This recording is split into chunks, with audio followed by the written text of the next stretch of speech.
Welcome to the show. This is Let's Talk Love Kenya, where I sit with Professor Herman Manyora to discuss issues of family, love, and unity. And we talk about stories, issues, and we even host guests that talk about issues that affect you. And I'd ask you to be with us to the end of the show, because today we have quite the program. We have quite the discussion. Someone has reached out again. As I keep reminding you, you can send out your messages. You can ask for advice and help from Prof through our various channels and avenues, through the comment box. You even put up the number down on your screen where you can always join us every day here on Let's Talk Love Kenya. Prof, welcome to the show, Thank sir. you, Kim. Are you doing great? Oh, great. It's a good week, complain. Prof. You can't complain. My net worth may not be anything, but I can't complain. You love it. Yeah. Even though you're not as rich as most of your friends. Worth. Of course, you have a big net worth. Yeah. Come on, Prof. We thank God for the little we have. Yes, we are happy with what we have. And the gift of life. Yeah. Yes. Because it's a gift. A lot of people don't think of it like that. Well, there's a story, yeah?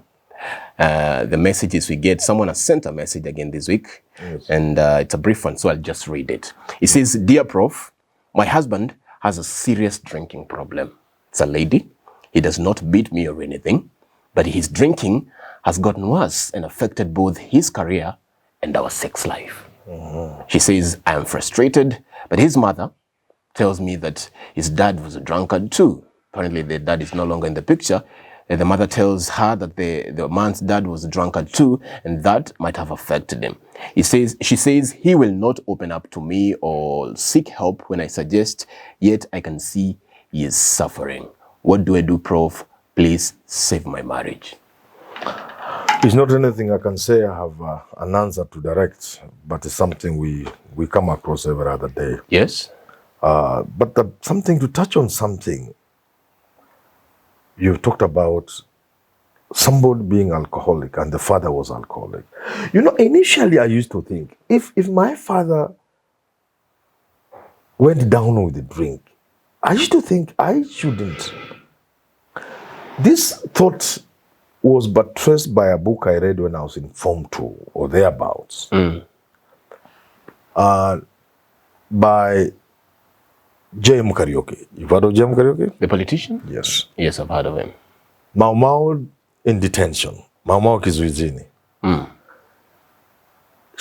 In this book, people, including soldiers, are coming to drink a lot of local brews. What were soldiers? Yeah, you know, and J.M. says he wasn't drinking because of the way he saw them drinking.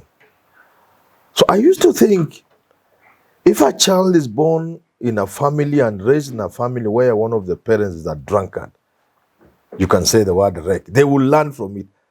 It is surprising that doesn't seem to be the case. And I think experts will have to deal with the issue, because it should be obvious to you that this is not the way. That my father went down. But most people grow up to be like my father went down because of alcohol. But I've witnessed the opposite. We would therefore tell parents, even when you drink, try to keep the excesses of drinking from your children. Don't show them. Because you may be thinking, they will see and even say alcohol is bad if my dad is doing this. So to begin with, don't drink, don't take your children to bar. The other day I was somewhere and somebody was, I was in Eldoret, and somebody was with his two little children in a bar. In a bar? I asked even the management, how do you allow this? Is it even legally right? So don't take your children to a bar, please, for heaven's sake. Secondly, don't drink from the house. If you are a heavy drinker, this binge drinking, don't drink in the house. Don't drink in the house until you black out.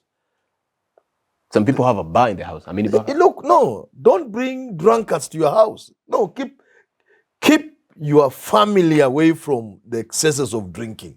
If you know you are still drinking and are there add badly, shield your children and your family from that. Don't bring your drunkard friends to the house, shouting and howling and using foul language and over drinking in your house. Please, those are things you can do something about.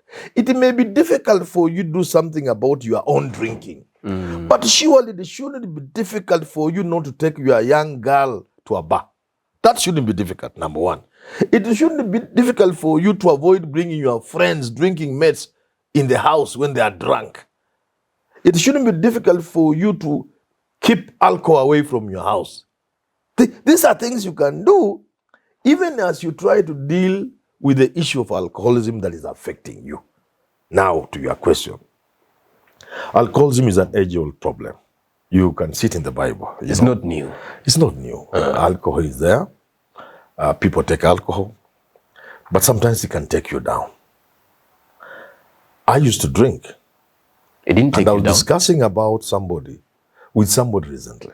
I was in a function and I was talking to some lady doctor, and I told her, I like the way you handle your alcohol, but more so, I like the way because we were together for a couple of days or so, I like the way you are able to eat. The first thing that takes somebody down with alcohol is eating.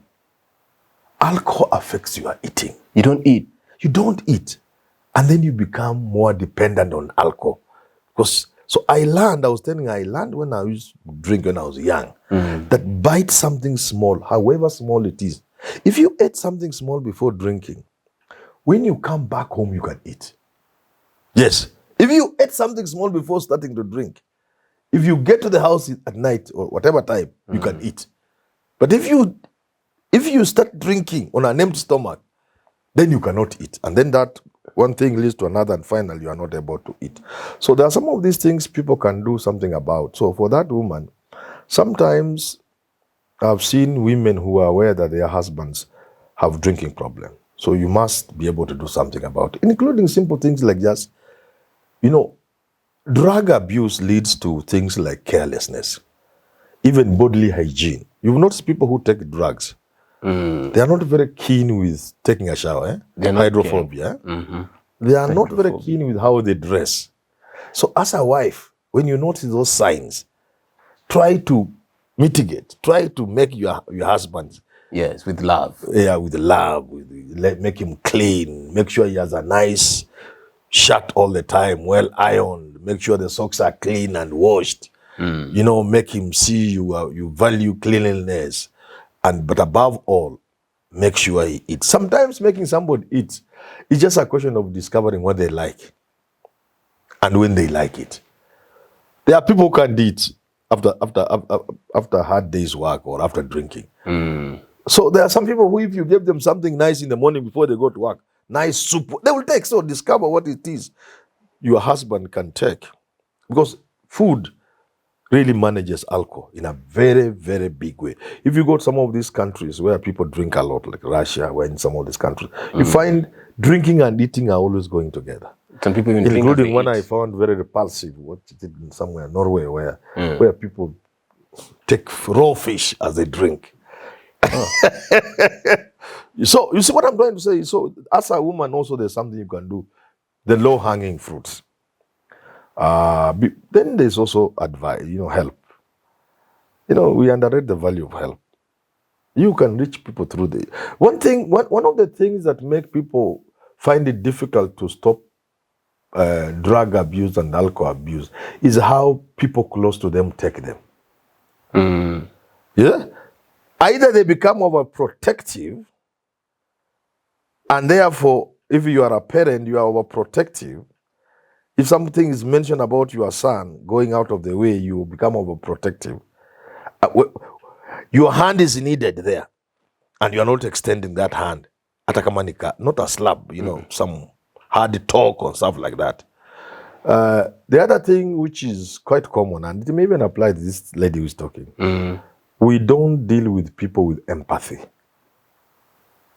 You don't see it, you don't get in their shoes. Yeah, you don't get in their shoes. You tell them things.